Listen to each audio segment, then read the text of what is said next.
जब अमेरिका ने दुनिया का पहला न्यूक्लियर बॉम्ब बनाया तो उसे लगा कि बस अब वो दुनिया का बादशाह है जिसे कोई छू भी नहीं सकता। लेकिन वो गलत था। उस एक धमाके ने दुनिया में एक खतरनाक रेस शुरू कर दी और आज दुनिया में 10 ऐसे कंट्रीज हैं जिनके पास न्यूक्लियर बॉम्ब बनाने का कोड है। कुछ कंट्रीज ने एक दूसरे की मदद की और कुछ ने चोरी किया, लेकिन सभी कंट्रीज ने जासूसों, धोखे और सीक्रेट डील्स का सहारा लिया। हम आज देखेंगे कि कैसे इन 10 मुल्कों ने एक दूसरे से मुकाबला करते हुए दुनिया की सबसे खतरनाक टेक्नोलॉजी बनाई, और हम उन कंट्रीज को भी देखेंगे जो ये टेक्नोलॉजी हासिल करने के बिल्कुल करीब पहुंच गए थे, और उन कंट्रीज को भी जिनका न्यूक्लियर वेपन बनाने की लिस्ट में अगला नंबर है। ये कहानी असल में जर्मनी में शुरू होती है 1938 में। ये वो वक्त था जब साइंटिस्ट्स ने पहली बार न्यूक्लियर फिशन डिस्कवर किया। उन्हें पता लगा कि एटम्स को तोड़कर वो चेन रिएक्शन के जरिए मैसिव एनर्जी रिलीज कर सकते हैं। इस डिस्कवरी ने पूरी साइंटिफिक कम्युनिटी को हिला कर रख दिया। अगले ही साल एल्बर्ट आइंस्टाइन ने अमेरिका को वार्निंग भेजी। उसने अमेरिकन गवर्नमेंट को बताया कि नाज़ीज इस नई साइंस को वेपनाइज कर सकते हैं।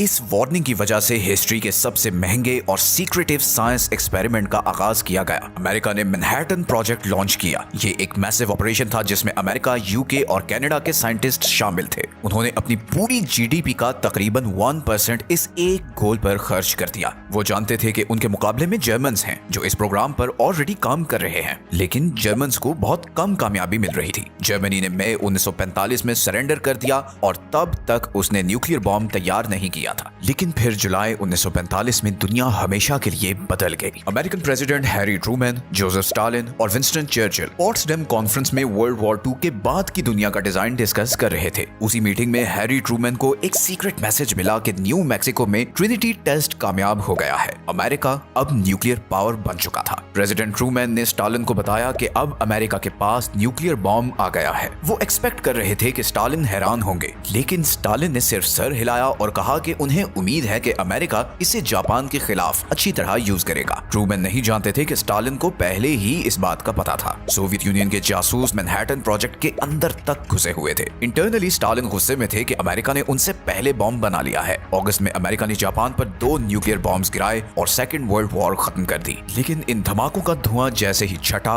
एक नई रेस शुरू हो चुकी थी। Soviet union nuclear club join करने वाला दूसरा मुल्क बन गया। उन्होंने अपनी रिसर्च 1941 में ही शुरू कर दी थी। वो तब ही अलर्ट हो गए थे जब उन्होंने नोटिस किया कि अमेरिकन और ब्रिटिश साइंटिस्ट्स ने अचानक न्यूक्लियर फिजिक्स पर पेपर्स पब्लिश करना बंद कर दिए हैं। उन्हें रियलाइज हो गया कि काम अब अंडरग्राउंड हो चुका है। जापान में तबाही देखने के बाद सोवियत प्रोग्राम ने फुल स्पीड पकड़ ली। उन्होंने अमेरिकन से बहुत ज्यादा डेटा चोरी किया था, लेकिन एक मसला था, वो बहुत शक्की थे। उन्हें डर था कि अमेरिकन डबल एजेंट्स उन्हें नुकसान पहुंचाने के लिए गलत डेटा फीड कर रहे होंगे। इसी वजह से उन्होंने चोरी शुदा डिजाइन पर पूरा भरोसा नहीं किया। उन्होंने जर्मन साइंटिस्ट्स को पकड़ा और उनके साथ ये सारी रिसर्च वेरीफाई की। वो उससे कई ज्यादा स्पीड से आगे बढ़े जितना वेस्ट एक्सपेक्ट कर रहा था। 1949 में सोवियत्स ने कजाकिस्तान में RDS-1 डेटोनेट किया और अमेरिकन मोनोपोली को खत्म कर दिया। इस कोल्ड वॉर में हथियारों की दौड़ अब ऑफिशियली शुरू हो चुकी थी। आप अज्यूम कर रहे होंगे कि तीसरा मुल्क शायद यूनाइटेड किंगडम होगा। आखिर ब्रिटिशर्स अमेरिकन के दोस्त थे। उन्होंने ट्यूब एलॉयज के नाम के प्रोजेक्ट में पहले ही काफी ग्राउंड वर्क किया हुआ था, पर क्विबेक एग्रीमेंट के मुताबिक उन्हें ये सारी रिसर्च अमेरिका को देनी पड़ी। इस एग्रीमेंट में लिखा था कि दोनों मुल्क आपस में टेक्नोलॉजी शेयर करेंगे, लेकिन 1946 में अमेरिका ने उस एग्रीमेंट को हवा में उड़ा दिया। उसने एक लॉ पास किया जिसने न्यूक्लियर इंफॉर्मेशन के एक्सचेंज को कट ऑफ कर दिया। वो न्यूक्लियर सीक्रेट्स को सिर्फ अपने तक रखना चाहते थे। ब्रिटेन शॉक्ड रह गया। उन्हें एहसास हुआ कि वर्ल्ड पावर रहने के लिए उन्हें खुद ही कुछ करना पड़ेगा।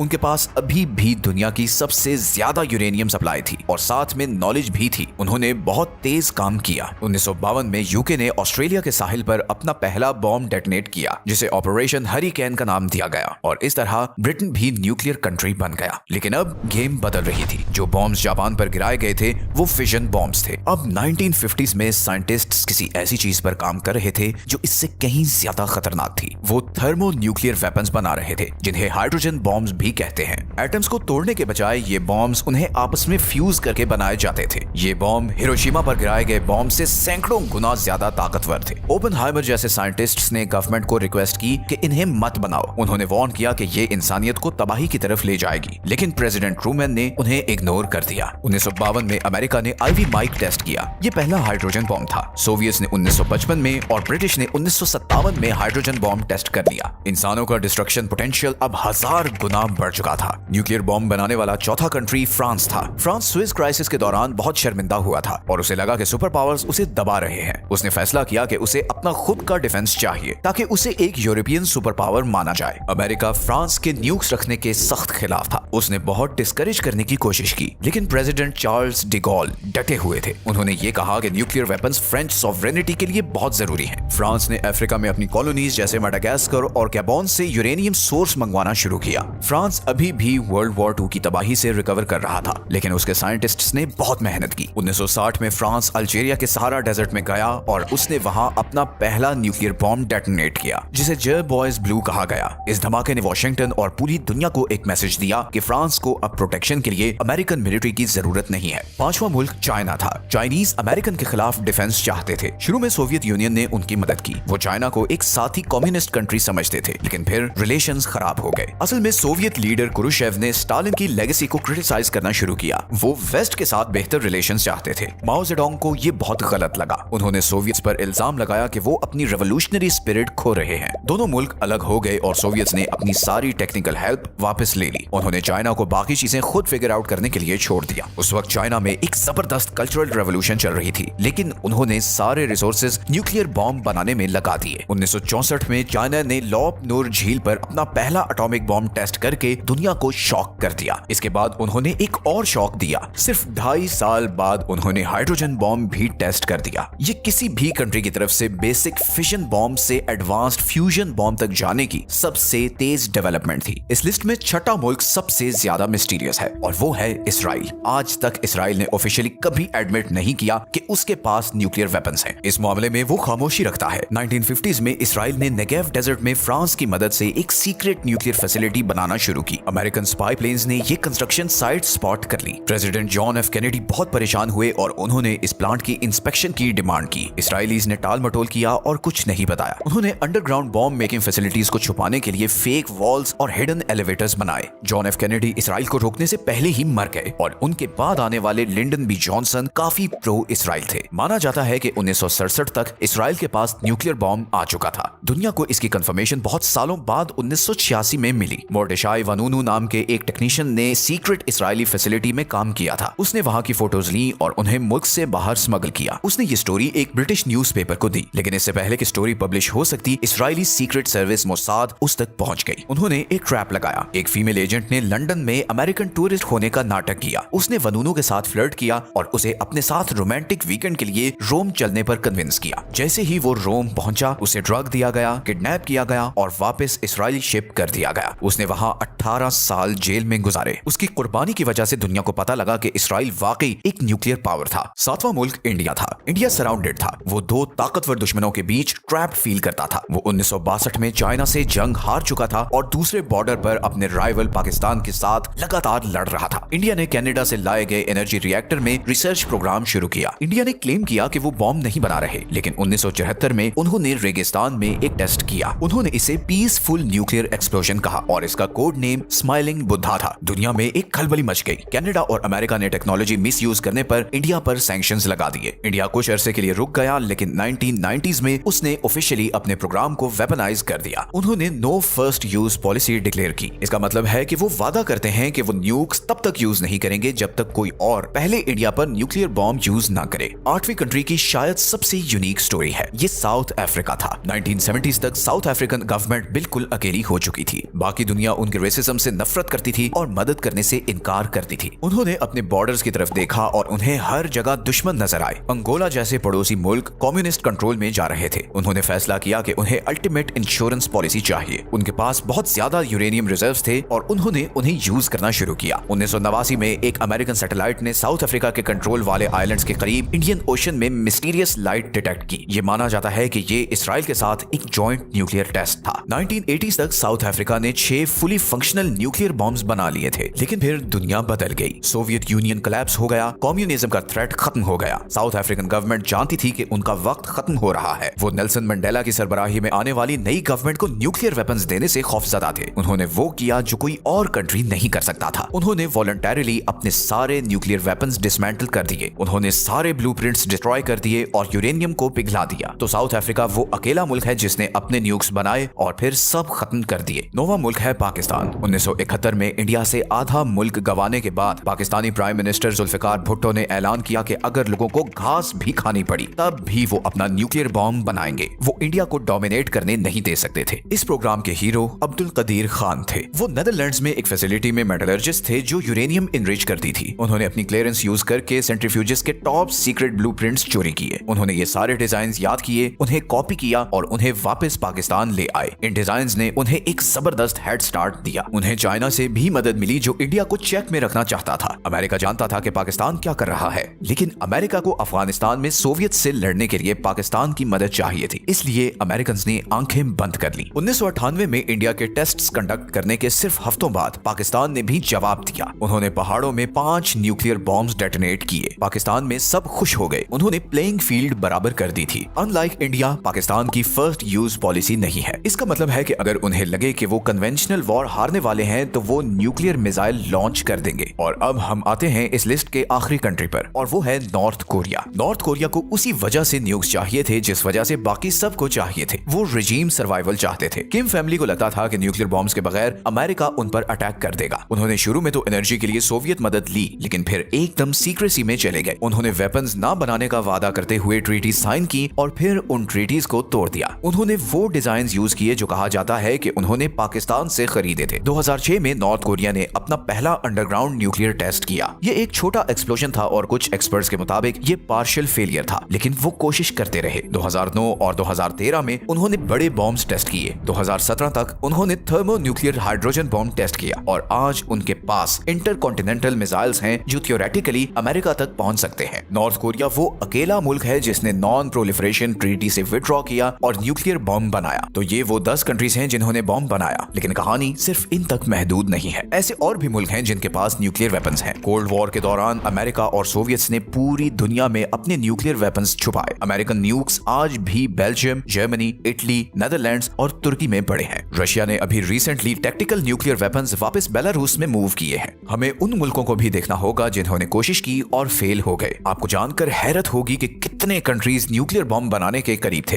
अर्जेंटीना और ब्राजील के पास मिलिट्री प्रोग्राम्स थे जो उन्होंने अबैंडन कर दिए। स्वीडन और स्विट्जरलैंड ने भी इस पर गौर किया था, लेकिन सबसे वोलेटाइल रीजन हमेशा से मिडिल ईस्ट रहा है। इराक के पास सद्दाम हुसैन के दौर में अपना न्यूक्लियर प्रोग्राम था। 1981 में इसराइल ने ऑपरेशन ओपरा लॉन्च किया और इराकी रिएक्टर पर एयर स्ट्राइक्स करके उसे तबाह कर दिया। 2007 में इसराइल ने यह दोबारा किया। उन्होंने सीरिया में एक सीक्रेट फैसिलिटी पर बॉम्ब गिराया जो नॉर्थ कोरिया की मदद से बनाई जा रही थी। इसराइल के लिए अब मसला ईरान है। ईरान सालों से यूरेनियम इनरिच कर रहा है। इसराइल और वेस्ट ने ईरान के न्यूक्लियर प्रोग्राम को टारगेट करके पीछे धकेल दिया है। एक और मुल्क है जिसे अक्सर नजरअंदाज किया जाता है और वो है जापान, जिसे एक्सपर्ट्स थ्रेशहोल्ड स्टेट कहते हैं। जापान के पास एडवांस्ड रॉकेट टेक्नोलॉजी और प्लूटोनियम के बड़े रिजर्व्स हैं। एक्सपर्ट्स मानते हैं कि अगर जापान चाहे तो वो महीनों में न्यूक्लियर वेपन्स बना सकता है। फिलहाल उनका पैसिफिस्ट कॉन्स्टिट्यूशन इसे रोकता है, लेकिन अगर एशिया में जियोपॉलिटिकल सिचुएशन बदलती है तो जापान कभी भी ट्रीटी तोड़ सकता है। और आखिर में हम उस चीज को नहीं भूल सकते जो समुद्रों की तह में है। ट्रीटीज और इंस्पेक्शन जमीन पर फोकस करती हैं, लेकिन न्यूक्लियर कंट्रीज की असल ताकत समुद्र की गहराई में है। America, Russia, UK, China, France और इंडिया सब न्यूक्लियर आर्म्ड सबमरीन्स ऑपरेट करते हैं। ये सबमरीन्स महीनों तक पानी के अंदर रह सकती हैं और इन्हें ट्रैक करना नामुमकिन है। ये इंश्योर करती हैं कि अगर मुल्क मैप से मिट भी जाए तो उनकी सबमरीन्स दुनिया में कहीं से भी रिटेलिएटरी स्ट्राइक्स लॉन्च कर सकती हैं। ये म्यूचुअली अश्योर्ड डिस्ट्रक्शन का कॉन्सेप्ट है। ये वही डेंजरस लॉजिक है जिसने 80 सालों से अमन कायम रखा हुआ है। ये टेक्नोलॉजी जो जर्मनी में एक लेबोरेटरी में शुरू हुई थी अब मैप के हर कोने में फैल चुकी है। हमने न्यूक्लियर क्लब को सिर्फ एक मेंबर से ग्रो होकर 10 तक जाते देखा है। ये टेक्नोलॉजी तो पुरानी है, लेकिन इसके ब्लूप्रिंट्स हर तरफ मौजूद हैं। अगले मुल्क को रोकने वाली वाहिद चीज पॉलिटिक्स है, साइंस नहीं। और अब सबसे खतरनाक सवाल ये है कि न्यूक्लियर बॉम्ब बनाने वाला वो 11वां कंट्री कौन होगा।